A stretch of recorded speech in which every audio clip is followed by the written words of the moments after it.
Já estamos de volta com seu estilo de vida e agora nós vamos responder a mensagem do Arlen da Alvorada 1 e ele quer saber se esse tipo de doença pode ser transmitido por relações sexuais. Não, de forma alguma. O lúpus ele não é contagioso, ele não se transmite lúpus, porque como eu falei, precisa assim, de vários fatores, da questão genética mesmo, e não vai ser transmitido por relação sexual, nem pela transfusão de sangue, nem pelo beijo, nem pelo ar. Inclusive hoje é o dia do beijo, né, gente? Um beijo pra todos vocês, os nossos telespectadores que estão sempre aí com a gente, porque amigo beija também, abraça e a gente fica muito feliz de ter a oportunidade de estar sempre aqui com você e de ter a oportunidade de te mandar beijos também. Mas agora eu gostaria de saber em relação ao fator social disso tudo, né? A gente estava conversando aqui durante o intervalo e aí chegamos à conclusão de que é uma doença um pouco cruel e as pessoas acabam se assustando quando descobrem, porque pode comprometer tanta parte do nosso corpo que a gente acaba ficando um pouco desesperado, né? Meu Deus, significa que se eu tenho lúpus eu não vou mais viver. Mas não é bem assim, né, doutora? Dá pra se acalmar. Não, de forma alguma. Até porque, como eu falei, nem todos os pacientes fazem todas essas alterações, tudo junto e misturado, não é assim que funciona, né?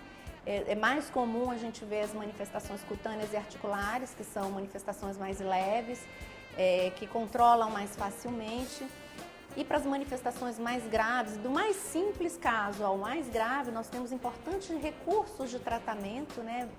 O prognóstico, a evolução do lúpus, ele mudou muito nos últimos 40 anos, 50 talvez, com o advento dos tratamentos dos imunossupressores, do corticoide, da evolução da medicina, né? O fato é que com medidas de medicamento, de cuidados, de evitar a exposição ao sol, isso é muito importante, e de adesão ao tratamento, isso é extremamente importante. É tão importante que existe isso influencia no prognóstico da doença, né? A adesão, a aceitação, o nível de entendimento do paciente da doença, isso melhora muito o prognóstico. A gente consegue com o tratamento trazer a doença para remissão, né? Alguns pacientes eles muitos conseguem ficar em remissão, que significa adormecer, acalmar, controlar a doença e permanecer. Tanto que nós temos muitos pacientes que continuam a sua vida normal, que namoram, que se casam, que frequentam a universidade, que se formam, que são pessoas atuantes na sociedade, pessoas até que às vezes a gente nem sabe que tem doença.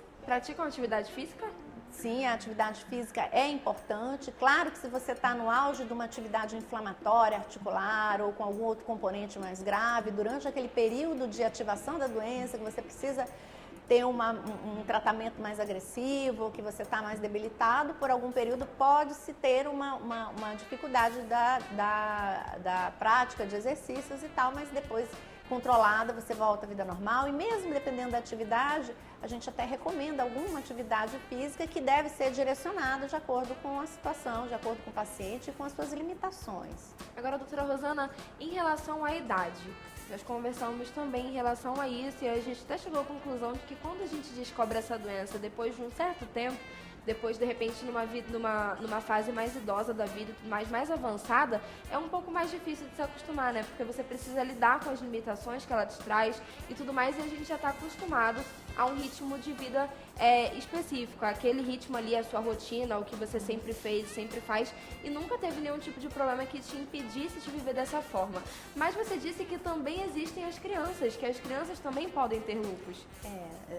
O lúpus, ele pode existir em qualquer fase da vida, da infância ao idoso, né? Agora, claro que a maior incidência realmente está naquela fase reprodutiva da mulher, que vai dos 15 aos 40 anos. Na estatística, a gente vê que a maior incidência, na verdade, vai de 15 a 50, 55 anos. Sendo mais raro na criança, bem mais raro no idoso. Nessa fase reprodutiva, a gente vai ter um aumento da incidência da mulher em relação ao homem. Na criança já tem uma diferença menor, porque já não estão tão atuantes aquelas questões hormonais. Então, de 9 mulheres para um homem vai ser de 3 para 1. E no idoso também uma relação de 2, 3 para 1, um pouquinho mais diferente também. Mas a gente tem paciente de 5 anos de idade, tem paciente de 60 anos, tem aqueles pacientes que descobriram no início da juventude e que Então, até hoje aí, já com netos e tem a doença, estão se tratando, estão bem, graças a Deus. Em relação à gravidez, existe algum risco? Existe risco, existem implicações. Não significa que a paciente que tenha diagnóstico de lúpus eritematoso sistêmico não possa engravidar. Mas sempre será uma gravidez que exige cuidados e algumas vezes de alto risco. Para que a paciente com lúpus engravide, deve ser sempre uma gravidez programada. O médico que acompanha, o médico deve ser sempre um reumatologista. É uma doença que exige um acompanhamento multidisciplinar, mas o reumatologista ele deve estar à frente desse tratamento, ele deve ser comunicado previamente, deve-se ter uma conversa, um esclarecimento da situação. Existem casos diferenciados da mesma doença, então alguns pacientes têm risco maior, inclusive para gravidez, e outros menos. E aí deve-se fazer uma avaliação bem detalhada, de preferência para engravidar o paciente deve estar com a doença controlada, em remissão. A maioria das medicações ela deve ser retirada, então tem que estar bem da doença para que esteja sem a medicação. Algumas até se admite fazer durante a gravidez e nos períodos de atividade da doença a mulher não deve engravidar. E deve fazer alguns exames que são direcionados para a gravidez, porque existem alguns anticorpos que passam para o feto e que podem interferir no desenvolvimento da criança, inclusive causar aborto, perdas fetais. Então, isso não é em todos, em alguns casos, né? E são casos bem específicos, por isso sempre deve ser conversado e orientado o paciente, mas as pacientes podem engravidar nessas condições, sempre muito bem orientadas. O anticoncepcional pode ser, de repente, um estímulo para que essa doença se desenvolva? Existem questões hormonais e o uso de anticoncepcionais, principalmente à base de estrógeno, eles entram naquela lista de medicamentos que podem ter influência, né? E como eu disse, não é um único fator que vai determinar, mas o fator hormonal ele tem uma ação importante e pode ser sim um fator para predisposição que possa influenciar. Existem alguns trabalhos, existem alguma discordância, mas ele é um fator que deve se ter cuidado. Para usar o anticoncepcional paciente com diagnóstico de lúpus, é sempre bom avaliar caso a caso. Em relação ao fator hereditário, se uma mãe está grávida ou engravidou, mesmo que tenha sido planejado e tudo mais, existe algum risco do filho já nascer com lúpus também? Existe uma condição. Existe a questão genética, né? Então, existe um percentual maior, uma incidência um pouco mais frequente de casos de lúpus quando se tem parentes com diagnóstico de lúpus em relação à população normal, a população em geral, né? Então, gêmeos idênticos, eles têm uma tendência maior a ter do que não idênticos, do que irmãos e que pessoas que não têm história de lúpus na família. Mas com relação à passagem da doença mãe-feto, existe uma condição especial que é quando a mãe tem lúpus e tem a presença de um autoanticorpo, que é o anti-Rho.